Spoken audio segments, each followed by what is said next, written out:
Morning, everyone. Welcome to Talking Horses. Sarah Albadwi and Andy Serling as we close out the weekend. A weekend full of stakes. 4 here yesterday. I think we've run about 6 or 7 already. We've got 3 more today, including the redraw of the Miss Grillo, the race that we weren't able to run last week because of the rains. It turned out worked out well because conditions are good for a change. Yeah, it's nice out today. It seems like we still got an interesting competitive field in that race, even though it was moved from the prior week. So looking forward to today's card.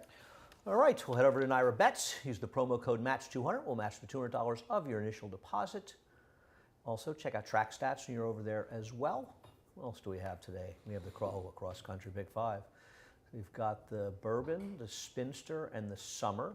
Summer's 6 furlongs. I think that's for colts, though, or at least it's an open race. The Matron, of course, the one for the fillies for the always important Breeders' Cup. Juvenile turf sprint, and also the 9th race, which is a wide open allowance race as well. The Spinster Idiomatic will be an overwhelming favorite there, and the Bourbon coming up later as well. All right, we're on from, oh wait, we got a 20% superfecta bonus, the big A, 20% bonus. Opt in over at Naira Bets for that as well. And we are on from 12:30 to 5:30 today. I guess that's a lot of Red Mile coverage after we're done. Nobody loves the Red Mile like I do. 12:30 to 3 in FS1, 3 to 5:30 in FS2. There's some question there could be a delay starting at 12:30. Don't know exactly what the specifics of that are, however. Race number 1.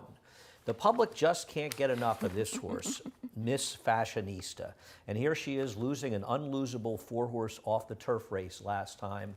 And listen, I'm not going to be shocked if anybody wins in this race, Sarah, but you got, I don't know what you have if you're going to take another short price on this money burner. I just don't know what gets easier than this. This race for her, where she's defeating a horse that clearly can't run on the dirt in Bertrill, and a horse who clearly can't run at all anymore in Mim. I don't know how you take this horse. So taking her as a short price in that race, coming into this race where maybe there are actually some alternatives, unlike that field where Fast Kimmy was trying that surface for the first time, but ran well to get by her. I mean, I just don't see this race being an easier spot by any means for her. I think the question with Miss Fashionista is, where did that maiden win come from?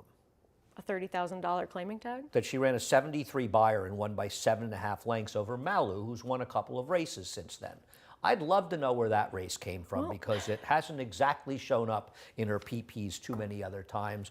You've taken the number 4 Elliptic, who's dropping down off a bad performance. Yeah, it wasn't a good race for her last time, but if she gets back to the race prior to that, I think that she's an obvious contender in this spot. And I like that she was a little bit more forward in a stalking position in that race in 2 back versus last time where it was that merry-go-round type of race. Sabas Melania was improving off the claim for Linda Rice in there.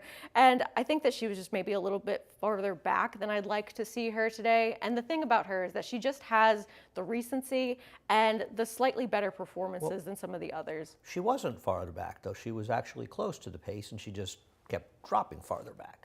She wasn't kept far back last time. I'm saying that she was closer to the pace 2 back than she was last time because it was a much more compact field. No, I mean, I don't know. This sounds like splitting hair. She was, I don't know. I mean, seems like she was near. Anyway, I just can't get past her last race being so bad. I won't be surprised if she wins on the drop down. And, you know, I get it. She has races before that make her very logical.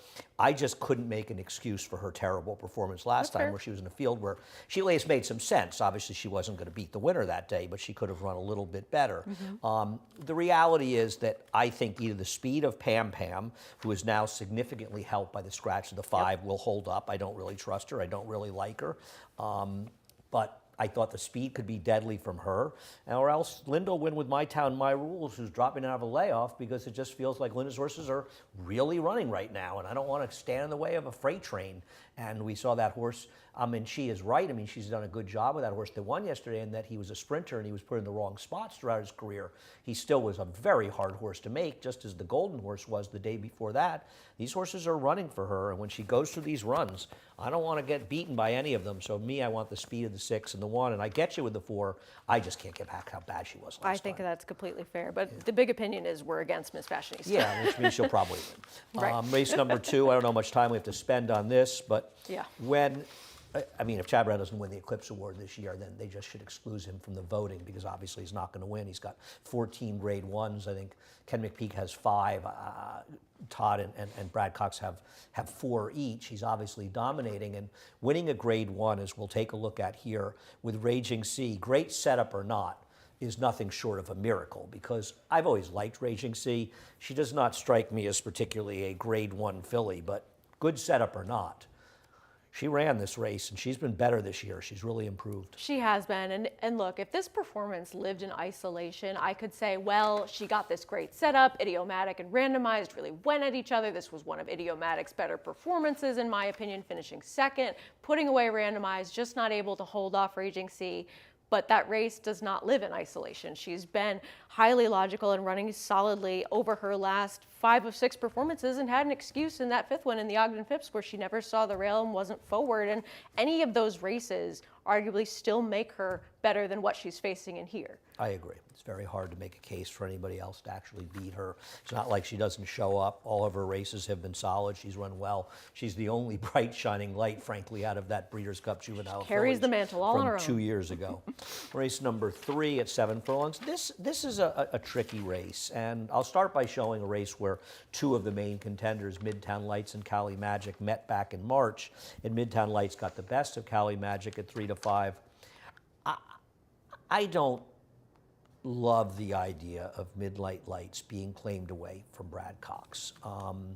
I looked up the numbers, horses claimed from Brad Cox.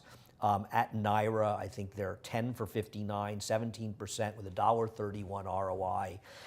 And nothing against Carlos David. I wouldn't bet on a horse claimed from Brad that got kind of good for that barn, claimed by anybody, to be honest. And that's the reason that I've taken a small position against her. I have as well. And I think that looking at his numbers first off the claim, they're not bad at all, but it's still what barn are they coming from? And it's not an indictment on the trainer now. It's more about the barn that they are exiting. And look, she was able to win last time very easily. She was bet that day. But I think that this is a tougher field than what she was facing in that last race, at least potentially in terms of... She also rode a good rail last time. I thought she sort of with the racetrack a little bit. What is your problem with Cali Magic? Didn't she have some setups more in her favor? And isn't she going to have to deal with some speed from the inside from Fancy Azteca? Because she's had those trips where she was on that win streak where she was running her better races when she was in front. I hear what you're saying, but she's not a need-to-lead type. She's never been an absolute need-to-lead type. She can stalk and be effective. But she got really good when she was the pace Well, setter. she was also beating up on weaker fields, but she was running decent numbers. I thought she made a lot of sense here. I'm not in love with her. I had more issues with other horses. That's why I wasn't against her in this race. I think Jimmy Ferrara's horse has been running fine, and I thought she'd be fine stalking in this race. And listen, we'll take a look at Fancy Azteca last time at Monmouth, where the rail wasn't the place to be that day, and she was down inside, and she is a threat to wire this field. I don't disagree with that. She's got to get the 7, but she is the controlling speed, and I've got her second. I've got no knock on her at all. I mean, she did drift off the inside, as you can see here, but I don't think her last races have been that bad. She's in good form. I mean, she's got some good races piling up as far as her last couple of performances, and even going 3-back when she was facing an easier field for the $40,000 tag. Irad was so intent on the lead with her out of the gate, and I think that it's just very clear, her drawing the rail once again, that she's going to be forward in here while trying to get the 7 furlongs. It's just sort of a matter of whether or not anybody else wants to try to go with her, if Cali Magic wants to press that button. But I'm really surprised that you didn't pick Mosienko on top. You love this horse, and she ran very well last time. Well, I usually handicap races based on who's in them, and she did run well last time. But she was also running against Athena Beach last time, who would have no chance in this field whatsoever. And she's coming back on short rest. I've got her third. I don't know. Where am I supposed to have her in here? I prefer the 1-6 to her, but she did break a little slow, and she was against the racetrack last time. But I don't think that field was that good. What's the deal with Captain's Daughter? I just like the rider change with a horse that I think was maybe against the track a little bit over her last 2 starts, and one that there's this pattern over the past year with her where when she has dropped in off of Stakes Company and she has run on Lasix again, she's run pretty well. And I think that with her now getting off of Louis Rivera Jr. and Ricardo Santana Jr. getting aboard, she doesn't need to be dragged back to last like she has been over her last couple of races. I know she's a closer. I know she comes from off the pace. But I think that she might get a little bit of that pace if Fancy Azteca and Cali Magic go head-to-head in here. And I think Wait. Cali Magic and Fancy Azteca aren't going head-to-head here. Fantastic's a lot faster than, if they're going head to head, they're going 23-3 and 47. So I think that's unrealistic, and that's fine. But you said she was against the track last time. The track was fair last time.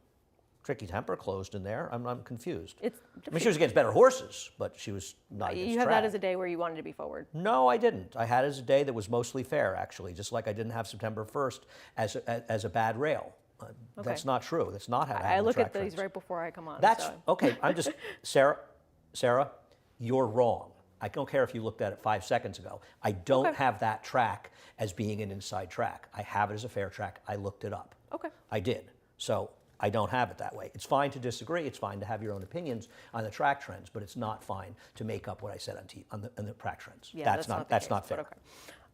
Look, with her, she is one that's getting a little bit of class relief. She might not be able to run well at all anymore, but she does have 2 races before she went to the bench last year that would put her right in the mix. She does. No, I don't disagree with that. And I gave her a good look because she is dropping down. I wish this was a slightly less competitive field, but I definitely see what you're saying. She has run well in different races before. Listen, there are other horses to look at. Yeah. Rachel's Rock has some back form.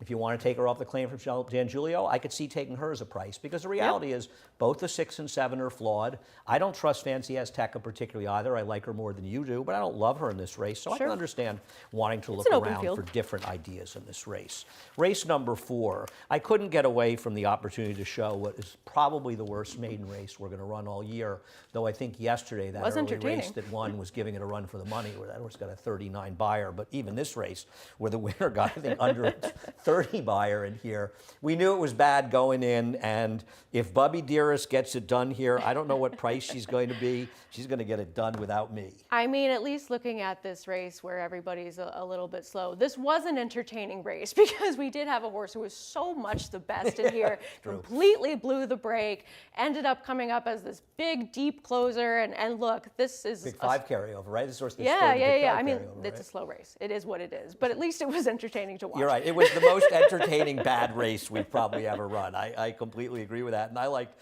Just Words, who was at Home Depot top of the stretch and ran 3rd, though I don't think finishing 3rd in that race, especially as it was collapsing, was any kind of major achievement. Yeah. So no surprise you and I have not picked horses coming out. I know, Oh, right? Big you've shock. got Bubby Dearest 3rd. You should probably get punished for that. I mean, she plenty hits the of board. things. I don't I'm know. going to lose. So let me guess. There's a big tip on a Chad Summers first-time starter. Since I've when seen am I about into 4 tips? people talk about this horse. Oh, really? Oh, Yeah, I don't really care about that. But there's pedigree for this one to be precocious or at least be quick out of the gate, as that work suggests coming into this one with the dam winning first time out. A couple of siblings won either their second or first start. Bustin' Stones, we know how proficient he is getting his first time starters to run well. And I just wanted somebody else or somebody that was at least dropping in class. You've got somebody that's going to be the favorite in this race, so have at it. And if this trader wins with a firster, he's 3 for 29 with his firsters over the last 5 years. Positive ROI though, because they're having good prices. Might be a hungry field. I'm not taking the ones. It probably is a hungry field. Listen, you're not the only one that likes this horse. I like the 12 and 9 in this race. I thought Lightning Mama last time was involved in a relatively reasonable pace against a better field. Very good numbers for maiden special to maiden claimer drop downs on dirt. New York breds. Hey, Mike Maker has good numbers, so I like this one dropping down, speed from the outside, the big drop. And I think someone is dangerous as well. A horse that, obviously had some issues. I didn't think the horse broke slowly. I mean, I didn't either, just maybe a little bit I thought further it was back. pretty minor, right? But at least we've seen that race come back and be okay, maybe in comparison to this one. Right, was chasing a bit in a pace that was quick. So those are the 2 I was going to go with in here. But we'll see if the first-time starter wins. It's probably a good race for a first-time starter. Race number 5.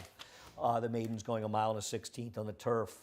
I will show the video of your horse, Good Conduct. I didn't love this race, Sarah. No? We'll see. I mean, obviously, Rare Art's a horse that ran well in here, and he's going to run the race later. I kind of sided against the horses from this race. Yeah, I think that's fair and remains to be seen how good this race really was. But I think that looking at if I wanted somebody out of this race, it was Good Conduct more so than Wild and Free, who had everything her own way. I mean, she was able to control up front. It's not as though this was a blazing fast pace with a ton of pressure, and she just got passed by 2 horses that saved less ground than she did and also had to make up a little bit more ground than her. So if I was going to take somebody out of there, we don't know how good that race was, Yeah, but that's what I want. listen, it's just a difference of opinion. I don't have any confidence in that. I don't know. Part of it was that Rare Art didn't have a great trip and was able to still get the job done. She might be okay, though, so I don't know. I agree with you that Wild and Free had everything going her own way in that race, and there's no reason not to like her. And plus, with a horse like Chelsea's Choice in here, she's not supposed to have the run of the race the way she did last time out, and she's got IRAD, so she's going to take the IRAD money, so I agree with you wholeheartedly. I just sort of went in a different direction. I went to the horse we'll look at here, Forward Deployed. I don't want to get caught up in these low buyer figures at Monmouth. This is a horse that could have won this race. It actually has some speed. I think this horse can be more forward than she was in that race. Now, this was a race, there was another Chad Brown horse, the Klarovich horse back there that probably should have won, and that horse did come back and lose the Meadowlands, but that horse got a preposterous ride at the Meadowlands. How significant the steady was there? Well, I will say one thing, Sarah. She wasn't really quitting after the steady there. So I do think there's an opportunity she was going more forward here, and I think that's a better race than that 49 suggests. So I thought she'd be a better price than maybe she should be if I'm right about that. Sure, I think it's fair to look for somebody as an alternative who at least didn't stop in their race with a little bit of minor infraction going forward. And I don't know how good that race was either, but that's the guessing game of these types of races. I agree. Let's talk about some other horse near the horse that I have third and you have second, Dr. Glick. Yeah, I mean, this is one that was seriously bet first time out and just really didn't seem to have the right portion of the racetrack that you wanted to be on in terms of being able to save any ground in there. And it just seems as though the top two in that race were having a better trip than she was overall, and she was able to at least kick on a bit. So maybe perhaps pace compromise coming in here with how we've seen this turf course play, but I thought it worth another shot. I thought that the inner was a little more fair yesterday than been the 2 days. Now, we did take the rails down to 0, and so I thought Curtis. it was a little fair. It still benefited you to be inside. I do think the outer's gotten fair as the week has progressed and was fine yesterday. You know, I was trying to remember. I feel like Chad Brown might have told me he liked this horse before the first race. I can't really remember. I actually kind of meant to ask him, and I forgot. And I agree with you. The horse is a little bit against the track and against the flow, and I think is dangerous today. What about Jen? No interest in the Graham Motion, first-time starter? I thought it was interesting that this is a European dam, but the second dam was that somebody Bay that ran for Christophe Clement. Was a very, very, it's not Cades Bay, I don't know, Naples Bay. Naples Bay, who ran for Christophe and ran around here and was very, very good. And a Justify firster for Graham. I thought that horse could be dangerous. Seems to be working well. I just liked some of the experience that we had seen so far, so that didn't really lead me in the direction of trying to find that new face or first-time starter, but I don't see any problems with this horse. This horse makes some sense in here. I just feel like we've seen okay, or at least solid efforts from many others with experience rather than poor ones to suggest that they might be okay. Yeah, I'm on the fence with that. The other horse I wanted to throw in, I know we're going on and on about this race, is Soothe. I mean, I know that she was absolutely pathetic first time out, but Lull was a very, very good turf horse. She's only had one horse she's produced that wasn't a runner at all, but I thought this horse on the... At least she's coming out of a productive race. It's a 1,000,000-to-1 shot that has a lot of pedigree in it, and I didn't think I wanted to completely ignore. We'll take a break, and we'll be back with the late pick 4 after a minute. Born in the foothills of the Adirondacks over 150 years ago, the Saratoga brand has become synonymous with quality. Carefully crafted spring water. Each stunning blue glass bottle is created with the same attention to detail and care that has been the Saratoga hallmark for generations. So open a bottle, take a sip, and savor the Saratoga experience. Saratoga, an American classic that's always in good taste. Make every day exquisite.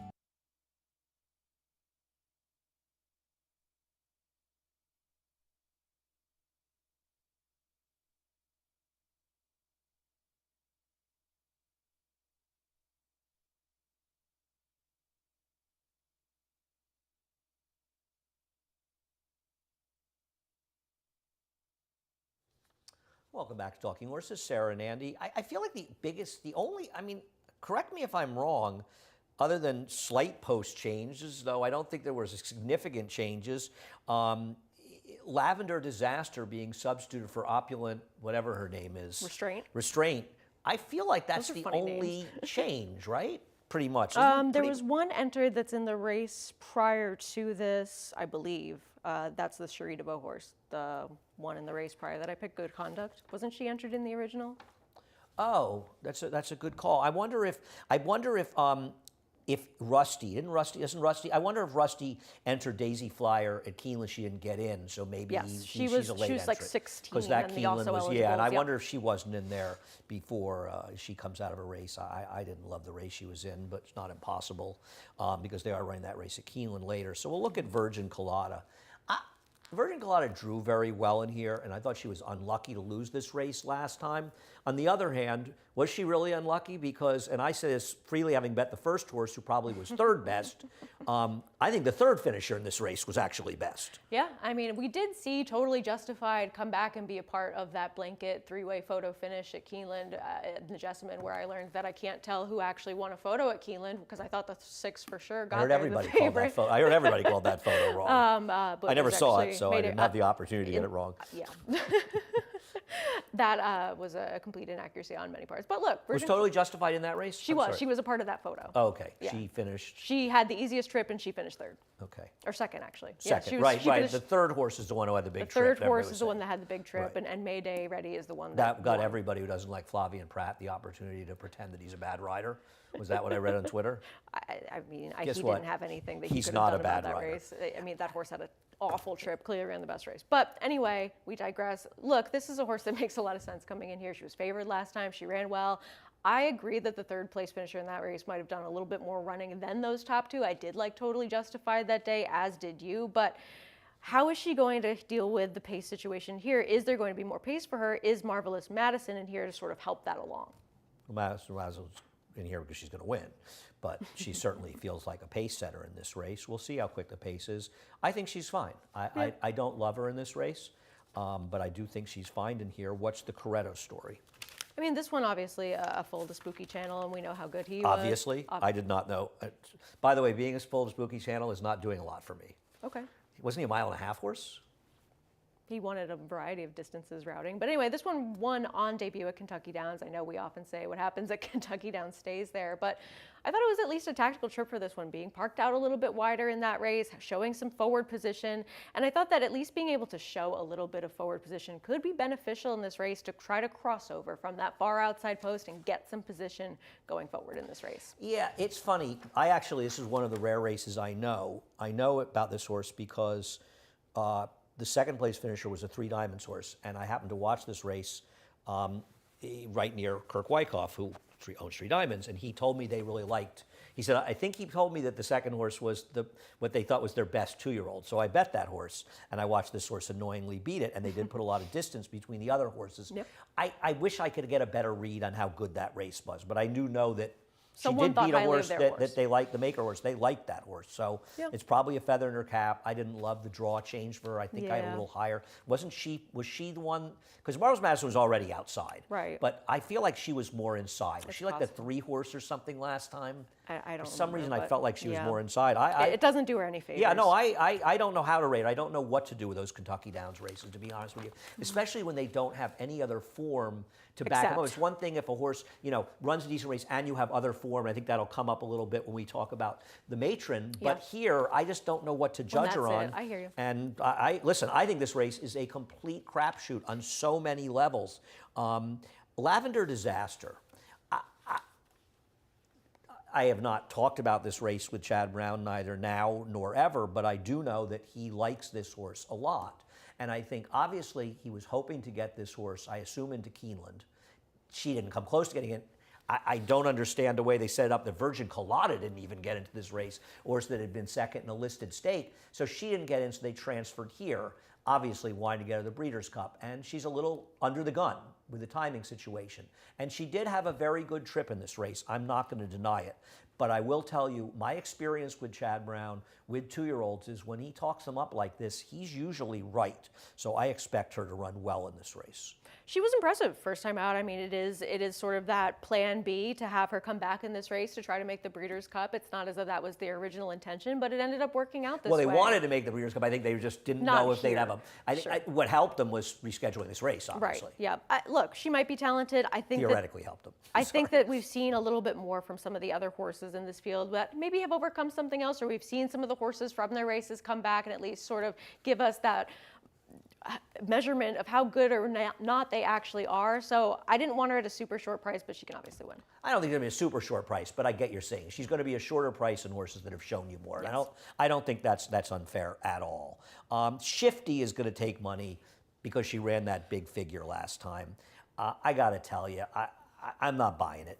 The second horse came back and ran 14 points worse. Looking at that race, I also don't trust this horse stretching out. I know she's a Medaglia d'Oro, so she's supposed to stretch out. But Sarah, I don't know about you. I'm not saying she can't win, but I don't believe that figure is indicative of her ability. On the other hand, maybe 8-1, if you like her, is a fair price.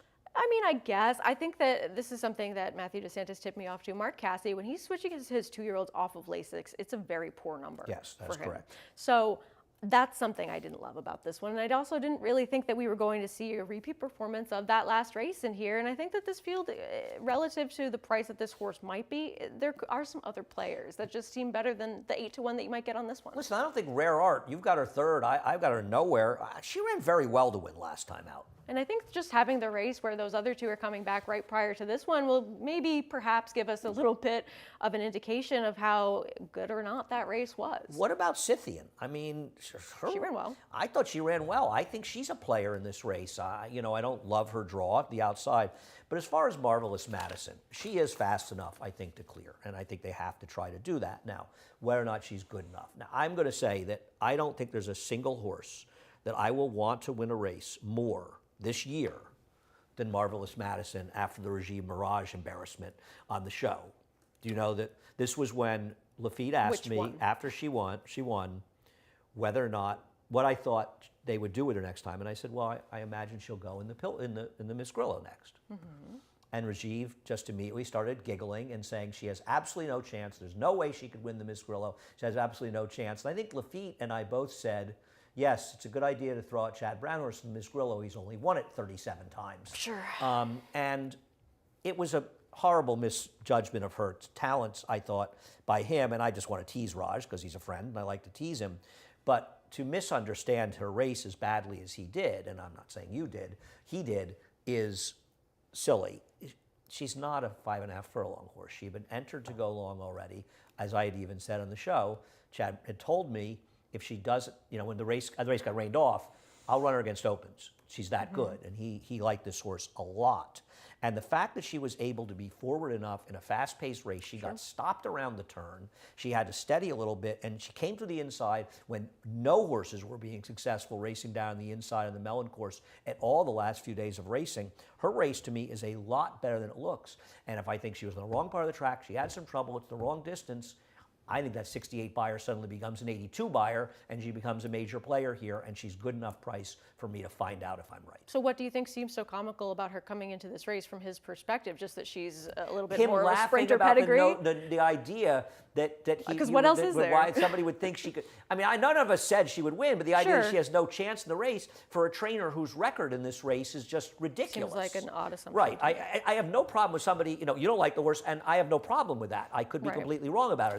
That's handicapping. That's fine. Yep. But to suggest after her maiden win that it would be insane to go to the Miss Grillo would be a little bit crazy. I think saying anything in racing is insane when there's clear evidence that the contrary may be true. Exactly. That was the whole point. And then I actually had dinner that night, and I said something about Marvelous Madison. You ate dinner that night? I'm going to, he said, I'll be running her in the Miss Grillo. And I said, oh, I know a guy who doesn't like her that day. So I'm dying to tease Rajiv about that. You've been holding on to this one for a little bit, huh? Well, Lafitte thinks that if she wins, we should show that clip from Rajiv on the show every single day until next summer. I think that's great. I said we should just show it when Raj is on. Yeah. But Lafitte disagreed with me and said he'd like to show it every day. I think it should only be when he's on, because otherwise he might not be watching. Maybe we just have like a little box in the corner of the whole situation taking place. I think we should do that to all of us. I got to get the clip. I don't know how to do clips, but I'll have the clip if she should win and put it on Twitter for Raj's pleasure. Race number 7. We agree. We do. We'll take a look at Keeping It Real. Another horse is going to take money in here. Big favorite, Chad Brown. My problem with her, I'm guessing the same problem you have with her. This race is coming up as a major negative key race. Right, exactly. Voodoo on everybody who ran in this race. Hannah Mischief ran well the other day. Yeah, that was just awful. God awful. And I really didn't see a serious viable excuse for that poor of a performance from that horse. And I think that... terrible. He was terrible. I just did not like this race at all. I did not want to take this horse at a short price. I didn't want to take this horse as the favorite. And I can't even say that this horse ran better than the top two, who I really don't think much of anyway. I have nothing to add to that. I think that he has a good chance to win today, but at a short price, he is not a particularly appealing horse, to say the least. We'll take a look at 3Bs. I'll let you talk about him. Yeah, I mean, this is a horse that could be better today because he was a little bit further back in a race that was dominated forwards. And I think that with him, he was making this swooping move towards the outside. I think that the horse that did beat him here, More Better Than Good, was actually okay. He seems to be bearing down in here and trying to get that victory. And I think that with him, he really did show that improvement from his first to his second start, especially because with the first race that he was in, he was out a little bit further. You did want to be more towards the rail that day. And I think that he is one that is taking those steps in the right direction, perhaps a little bit against the race flow. I thought he ran great last time. I mean, I would say he was best, except I think it was the fourth place finish, that Melanie Giddings horse that had the trip in there that probably was best. I thought the winner was extremely fortunate to get it done on top of a pace that was coming apart at the end, going 7 furlongs. I'm with you. I think this horse is a very logical horse. Speaking of Melanie Gibbons, you've got her horse second, half to Barisi. Yeah, I mean, this one just seems to be working quickly, and there is that precocity in terms of this one being able to fire first time out, and we know that this is a dynamic duo when it comes to the races that they've been able to at least be somewhat successful with in terms of hitting the board, if not winning. So I felt like if I could see reasons for this one other than the two of them pairing up doing well, I might as well throw this one in. Yeah, it's a very strange low purchase price for this horse. Yeah. There's $17,000 for a New York bred with that pedigree. That's something that scared me a little about this horse, but obviously they have teamed up and their horses have outrun their odds over and over again. I certainly have the 11 in there as well. Yep. I don't know if maybe it's a little more turf, the pedigree, at least in the dam side.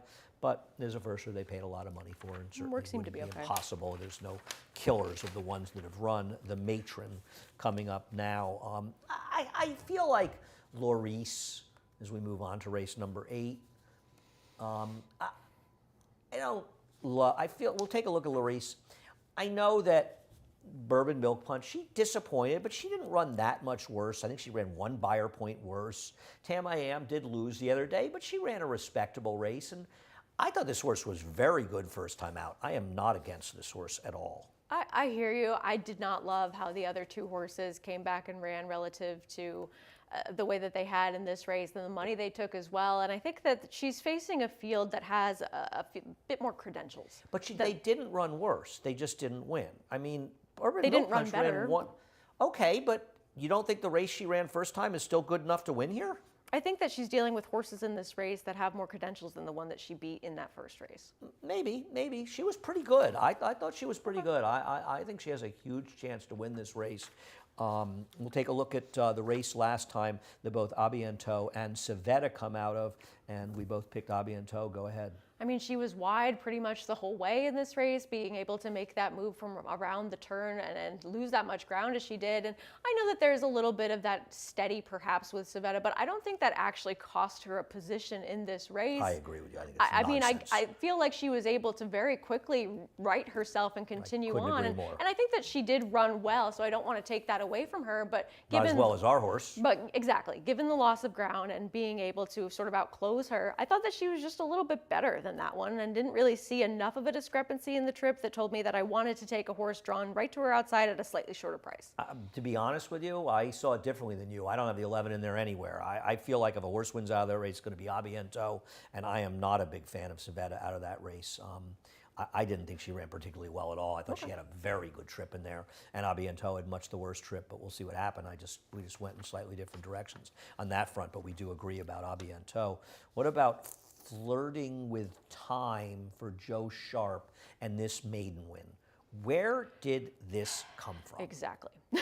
I mean, did she just love Kentucky Downs and able to set the pace in here and really got comfortable and confident on the front end? I mean, wasn't a particularly fast pace, to be fair, and she had been involved in the quick pace in a race that fell apart in the Abiento race when she lost. But I mean, this is absurd, right? She looks like Frankel. Right. I mean, if we see this again, I hear you, but I want to see this again. No, but the other thing is it did come, I mean, Time Form US is the fastest race of anybody, Yep. a little faster than Larice's race. And, I don't, see, one thing I'll say about her is I don't think she's going to be bet as much as the one Will Not Be Swayed, and Will Not Be Swayed won easily, but I think that Flirting with Time is the one who actually ran the better race. I think the only thing you say with her is that the one can rate. Right. You don't know for sure that Flirting with Time can rate, and she's obviously not going to be in front running the kind of pace she ran last time. And that's sort of the thinking that I had with putting Flirting with Time further down and not in my top 4, because I just didn't see the trip playing out the same way that it did for her last time, with being able to control in the manner that she did. And with that big improvement, I want to see from her that it wasn't because she was able to control a pace like that. And I don't think she's going to get that same kind of setup. Miriam's Fire is the worst that by the way, beat Bourbon Milk Punch. I thought she just rode a good bias to victory. Yeah, I thought this I was a agree. tougher race. You got to have hope, is the funny horse in here. And Horacio's trying the turf. I mean, there's a little bit of pedigree and there's a twirling candy. I wonder if Horacio's feeling is, let me give her a shot on the turf in this race, take a shot and see if she's good enough to maybe take a shot in the Breeders' Cup. Sure. And I've still got 3 weeks to come back and run her in a race like the Maid of the Mist if he wants to run her in that race. There's turf pedigree on the there damn is. side, I mean, especially turf sprint, so might as well see what Twirling happens. Candy's good. No, Yeah. I agree. I put this horse 5th. I could have put her 4th in here. And the truth is, at 8-1, this horse ran first time. Yeah. And if she handles the turf and she transfers that, I don't blame them for trying. Time Form has her as the speed of the speed. I will say one thing. She set a fast pace last did. time. Whether or not she transferred that speed to the turf Right. remains to be seen. Right. But she scares me. She's a real wild card I'd wanna in have here her with in there pedigree. somewhere. Yeah. Yeah. I think she's scary in here as well. Race number 9. Well, Unity Economics is the horse to beat. We'll take a look at her losing last time. Him losing it. Listen, you could offer, okay, he had no excuse to lose last time, and that's fine.